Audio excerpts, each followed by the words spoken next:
common belief in God, but questioning. Questioning so fundamentally as to ask, should one question? And questioning so specifically as to ask, what is your recourse to God? For example, when and why and how do you pray? What about this? When do you pray? Well, first of all, I ought to tell you what God means to me. All right.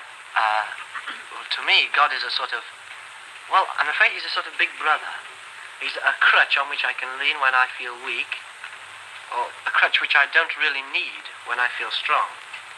I usually pray when I'm in a moment of need. For instance, when I went to the American Embassy for my interview to see if I could come here, I went into a church and I prayed. I needn't have been a church, but I prayed then.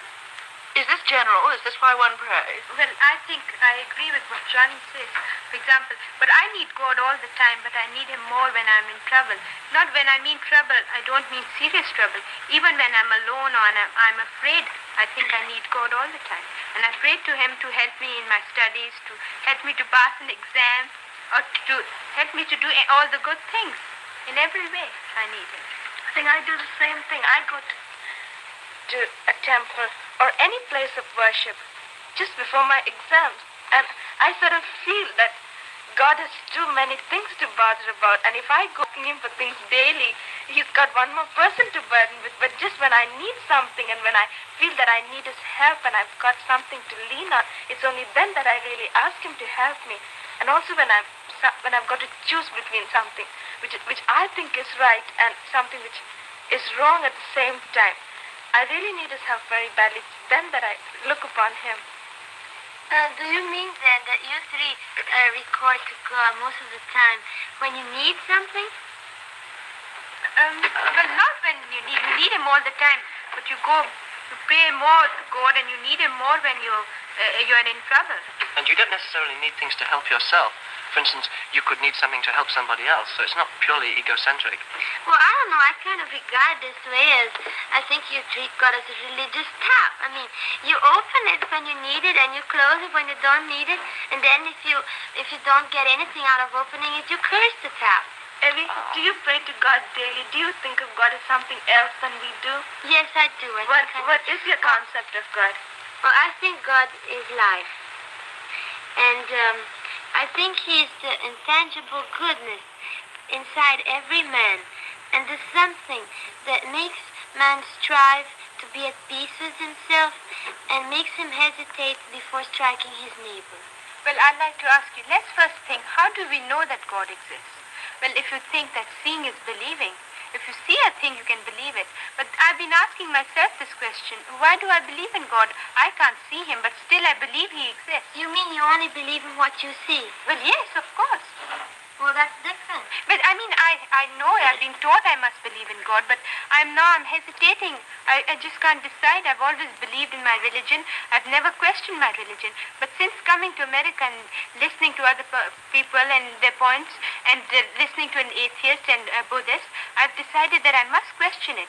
And now when I come to the conclusion that I must find out if the God exists. Evie, tell me, why do you believe in a God? Do you believe in a God because you were told there was a God, or because as a result of your own inquiries, you found that perhaps a God did exist? I think that the reason why I believe in a God is because it honestly never occurred to me that one doesn't exist.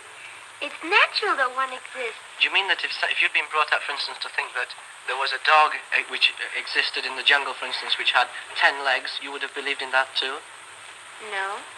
You can't compare God with a dog. Well, you can, because you don't know either of them. I think really, Evie, if you'd been brought up in a Marxist school, you'd have been a Marxist. I would have been until the moment I would have doubt. Well, why don't you doubt now?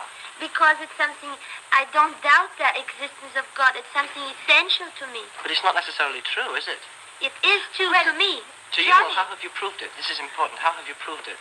That God exists? Yes. I don't have to prove it. I know. There are things you've got to accept without understanding. Why don't you go down off your pedestal of self-admirance?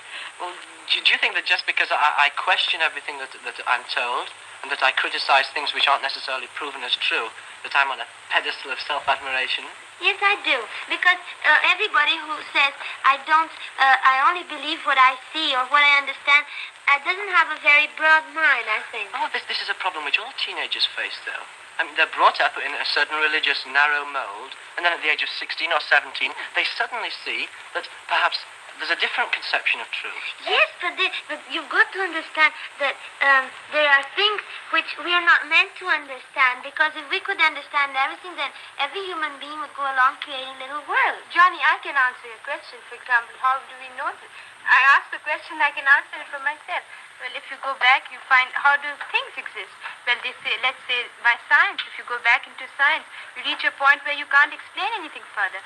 Like we say, which came into the world first, the chicken or the egg?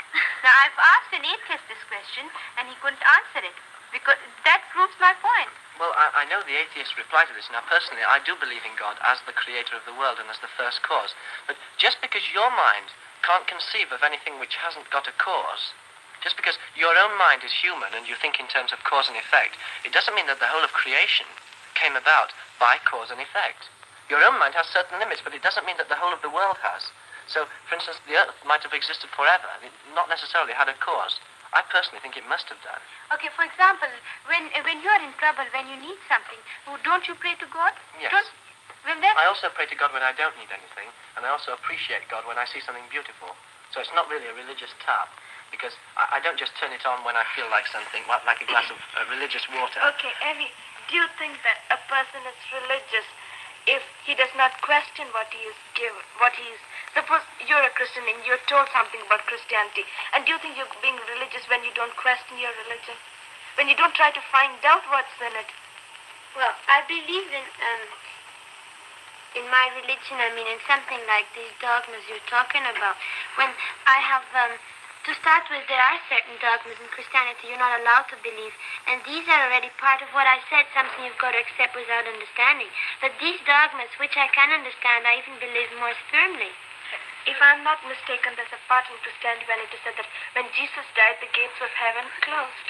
Now, do you think that the gates of heaven have closed for every